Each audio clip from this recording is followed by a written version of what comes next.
मुस्लिम है, सारे मुसलमान हमारी पार्टी के सांसद और विधायक हैं, पसमंदा समाज के ज्यादा है उसमें। आपकी सिर्फ चिंता मात्र है, चिंता मात्र है। गजब बात है भाई। चिंता ना किया करो, चिंतन किया करो, काम किया करो उस पे, उनके एम्पावरमेंट के लिए उनको कम से कम राजनीति में आगे बढ़ाने का काम किया करो। मेरा प्रश्न आपसे है, आप औरंगजेब का नाम नहीं ले सकते हैं, हमें नाम नहीं ले सकते हैं, थोड़ी देर बाद जोरावर का नाम नहीं ले सकते, सिंह का नाम नहीं ले सकते हैं। बिहार में जाओगे तो यादव विरोधी बता दोगे। राकेश सिन्हा जी, घटिया राजनीति नहीं की जाती है, अच्छी राजनीति की जाती है। आप ये बताओ, मोदी जी की ये वाली तस्वीर का क्या संदेश है? हम पूछ रहे हैं, देश पूछता है।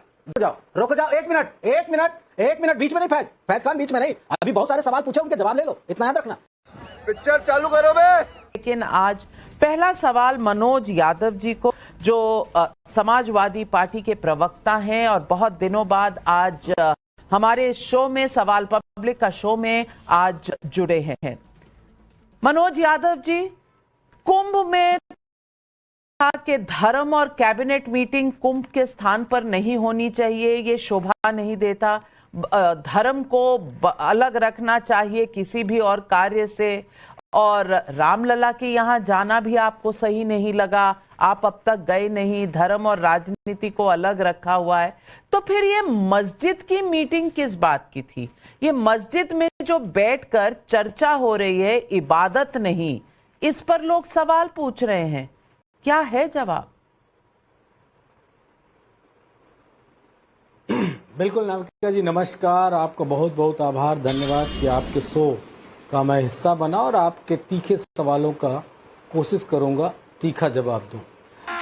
अभी मजा आएगा ना भिड़ो। निश्चित तौर पे ये बात बड़ा सवाल बन के आई कि आखिर समाजवादी पार्टी के राष्ट्रीय अध्यक्ष और तमाम सारे सांसद मस्जिद गए। लेकिन मैं आपकी जानकारी के लिए बता दूं और आपके दर्शकों की जानकारी के लिए कि उसी मस्जिद में इमाम साहब का घर है और उस घर तक सभी सांसद गए थे चाय पे, राजनीतिक चर्चा पे नहीं। राजनीतिक चर्चा के लिए हमारे पास सदन में और हमारी पार्टी का कार्यालय और दिल्ली में बहुत सारे ऐसे स्थान है जहां पे हम लगातार राजनीतिक चर्चा करते हैं। ये बात बीजेपी के लोगों को भी मालूम है। अगर हम चाय पीने चले गए तो इतनी तकलीफ, और अगर हमारे नेता मस्जिद में चले गए और भी मस्जिद के मौलाना के घर चले गए तो इतने सारे अंधभक्त टाइप के मौलानाओं के उस पे तमाम सारे कमेंट भी आ गए। मेरी बात सुन के हो सकता है बुरा लगे, लेकिन मैं इसलिए नहीं कहूंगा। ये देखिए साहब, मेरे पास कुछ तस्वीरें हैं और नाविका जी, आप तो जानती, मैं बिना प्रूफ के कुछ बोलता नहीं हूँ। ये है, अगर मस्जिद दाने से, मौलाना से गले मिलने से कोई नमाजवादी है तो मैं सबसे बड़ा नमाजवादी इस देश को, ब्रजेश पाठक जी ध्यान से सुनिएगा, सबसे बड़े नमाजवादी देश के प्रधानमंत्री और आपकी पार्टी के सर्वोच्च नेता नरेंद्र मोदी जी हैं। ये झूठ है, झूठ है, झूठ है। दुनिया की मस्जिदों में जाते हैं, देश की तो जाते ही जाते हैं, दुनिया की मस्जिदों में जाते हैं। तस्वीरें चल रही हैं स्क्रीन पे, देखते रहिएगा। और शायद मेरे ख्याल से दिल को जो आग एक धड़क रही होगी आपके सीने में समाजवादी पार्टी को लेके, उसमें थोड़ी राहत मिलेगी आपको। देख लीजिए, तस्वीरें सारी नरेंद्र मोदी जी की, हमारी नहीं है। और जिस तरह की ये वाली पिक्चर तो देख लीजिए कितनी प्यारी है, कैसे मोदी जी कितना प्यार से मुसलमानों को गले लगा रहे। आपको थोड़ा सा शर्म आना चाहिए, खासकर उत्तर प्रदेश के डिप्टी सीएम को इस तरह की बात करते हुए। और दूसरी तस्वीरें देख लीजिए, हमारे नेता की तस्वीरें, ये कुंभ वाली है, इसमें सारे महंतों से मिलते हुए कुंभ में। वैसे हम तो मंदिर भी बना रहे हैं, हमारे नेता मंदिर भी बना रहे हैं भगवान शिव का। ये देखिए, सारी हिंदू प्रवृत्ति के सारी प्रसाद बनाते हुए हमारे नेता का फोटो है। भक्तों के लिए प्रसाद बना रहे हैं, उसको भी आप देखिएगा ध्यान से। सारे बड़े बड़े महात्माओं से मिल रहे हैं कुंभ में। ये सब कह देने से नहीं हो जाएंगे हमारे नेता नाविका जी, बीजेपी वालों के कहने से कि वो नमाजवादी हो गए।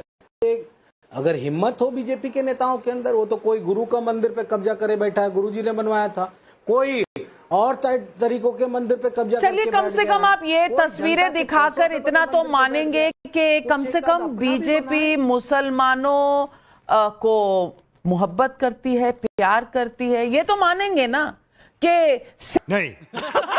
सेक्युलर है बीजेपी, क्योंकि आपने तस्वीरें मोदी जी की दिखा दी, लेकिन राकेश सिन्हा जी, मनोज यादव जी ने सवाल कई खड़े कर दिए हैं कि अखिलेश जी अगर मस्जिद जाते हैं, मौलाना के घर की तरफ जाते हैं, तो बीजेपी में इतना आक्रोश क्यों होता? तो मैं ये बात, अखिलेश यादव पासमानदा मुसलमान की बात कर नहीं सकते हैं, क्योंकि उत्तर प्रदेश के वो जो माफिया मुसलमान है, जो उत्तर प्रदेश की अर्थव्यवस्था को, उत्तर प्रदेश के सामाजिक सांस्कृतिक जीवन को कब्जा करके रखना चाहता था, जिसका स्लॉटर हाउसेस चलते थे, जिसको आदित्य जोगी जी ने समाप्त किया, अखिलेश यादव उनके साथ खड़े हैं। और आज ये संदेश देने गए थे। वो भारत के इन पार्टियों में एक प्रतिस्पर्धा चल रही है। राहुल गांधी असली मुसलमानों के नेता हैं कि ओवैसी हैं, या अखिलेश यादव हैं, या तेजस्वी यादव हैं। तो तेजस्वी और अखिलेश की टकराव तो यहाँ है नहीं उत्तर प्रदेश में, टकराव राहुल गांधी और अखिलेश जी की है। तो मुसलमान वोट पर किसका हक पहला? मनोज यादव तो जी, वोट बैंक की लड़ाई है, राहुल गांधी को नीचे करना है, और अखिलेश जी सारे मुसलमान वोट मिल जाएं, क्या इसी बात की लड़ाई चल रही थी? इसीलिए मस्जिद की तस्वीरें। तेरा तो गेम बजाना पड़ेगा। नाविका जी, मैं बहुत धन्यवाद दूंगा राकेश सिन्हा जी को। बड़े अच्छे विद्वान आदमी हो, विद्वंता के साथ हमेशा बात करते हैं। उन्होंने भी पसमानदा मुसलमानों का जिक्र किया, तो थोड़ा सा रिक्वेस्ट कर लेते मोदी जी से। मोदी जी इतना चिंता फिक्र करते हैं पसमानदा मुसलमानों की, 10 राज्यसभा और 10 MP की सीटें दे देते, उनका भी थोड़ा विकास हो जाता, उनका भी डेवलपमेंट हो जाता। वैसे हमारे में तो अंसारी भी हैं सांसद, और भी दूसरे भी मुस्लिम है, सारे मुसलमान हमारी पार्टी के सांसद और विधायक हैं। पसमानदा समाज के ज्यादा है उसमें। आपकी सिर्फ चिंता मात्र है, चिंता मात्र है। गजब बात है भाई। चिंता ना किया करो, चिंतन किया करो, काम किया करो उस पे, उनके एम्पावरमेंट के लिए उनको कम से कम राजनीति में आगे बढ़ाने का काम किया करो। और आप लोगों के कहने से हम नमाजवादी और मुस्लिम परस्त वाली राजनीति को जो आरोपित प्रत्यारोपित करते हो, उसके हम दोषी नहीं हो जाएंगे।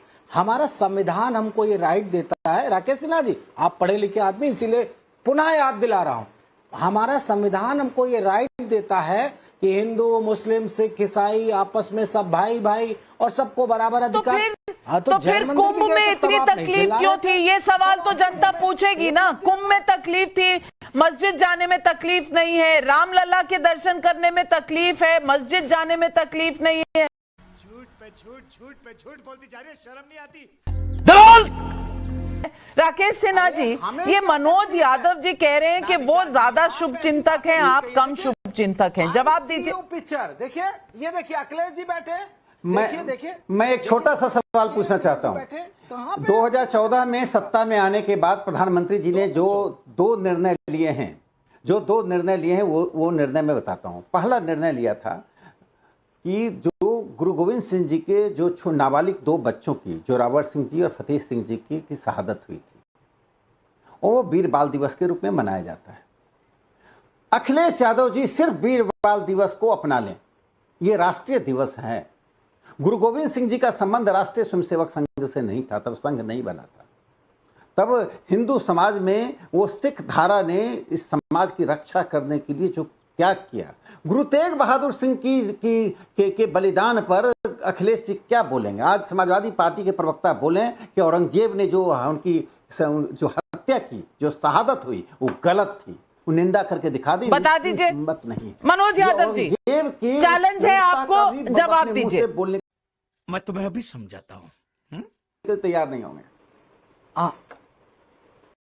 दिया कुमारी जो राजस्थान की उप मुख्यमंत्री हैं, वो उनका संबंध किससे है और उनके राजघराने का संबंध किससे था?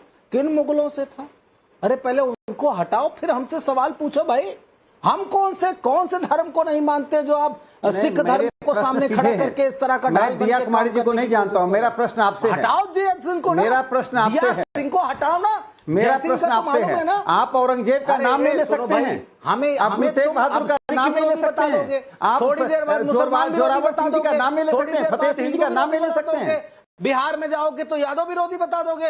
राकेश सिन्हा जी, घटिया राजनीति नहीं की जाती है, अच्छी राजनीति की जाती है। आप ये बताओ, मोदी जी की ये वाली तस्वीर का क्या संदेश है? हम पूछ रहे हैं, देश पूछता है, देश पूछता है। आप इस औरंगजेब के खिलाफ तो बोल नहीं पाते, आप औरंगजेब के खिलाफ बोल नहीं पाते, और मनोज यादव जी आप बता रहे हैं कि हिंदू मुस्लिम सिख ईसाई सब बराबर हैं। आप गुरु तेग बहादुर, गुरु गोविंद सिंह के बारे में बोल नहीं पा रहे। आप कह रहे हैं कि आप हर धर्म को मानते हैं।